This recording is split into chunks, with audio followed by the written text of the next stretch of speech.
V rubriko Glas ljudstva smo tokrat prejeli ogromno vprašanj, najbolj pa je navdušil Oskar, ki ga zanima, kako bi izgledala vlada, če bi imela svoj stand-up.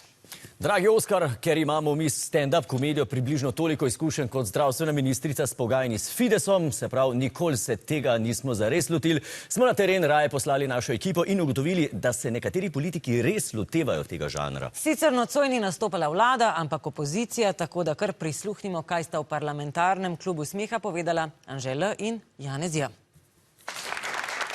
Dobro večer, pozdravljeni na večeru parlamentarne stand-up komedije. Moje ime je Anže in opozicija je z vami tukaj vsako soboto zvečer. Koalicijo si pa lahko v živo ogledate vsak četrtek na Tarči. Zdaj, vstop je prost za vse, razen seveda za nas, ker ti prostori so žal v lasti stranke SD, tako da jim plačujemo 13.000 evrov. A veste, kako socialni demokrati imenujejo svoj inštitut? Blagajna. To je drugače res, ker tudi sem jih slišal, no.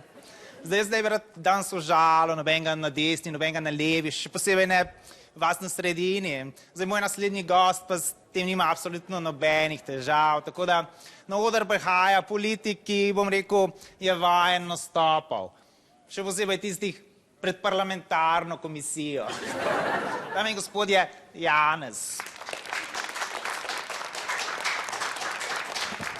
Hvala lepa, Anže.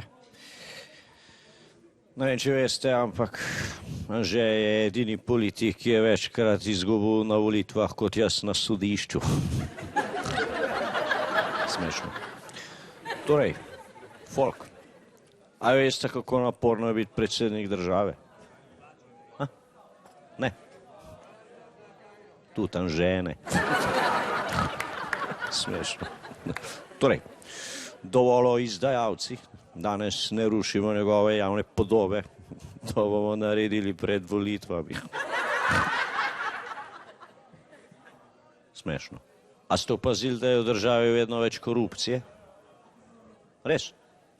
Zadnja leta je to korupcija, kot da vmes ne bi bilo volitev. Pa je bo KPK svoje prostore preselil direktno na štab vlade, da prišpara na bencinu. Smešno.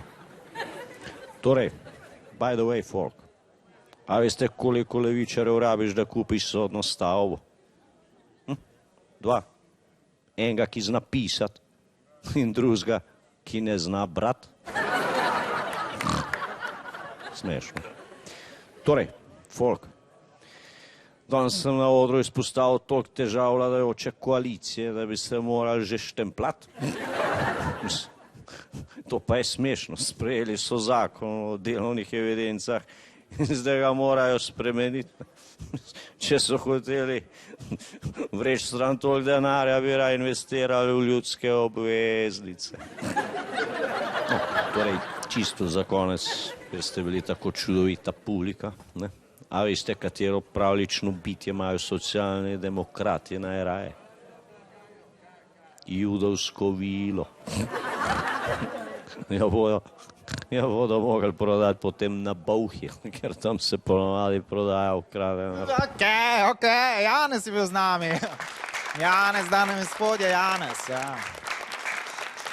Že ravno zaradi takih stvari potem nekateri nočejo podpisati izjave, no. Zdaj pa takole, folk, kva je s to platformo? Ne resno sprašujem, kva je s to platformo? Ima kdo kakšno idejo, kaj lahko s tem naredim, ko nimam pojma, kaj delam, no.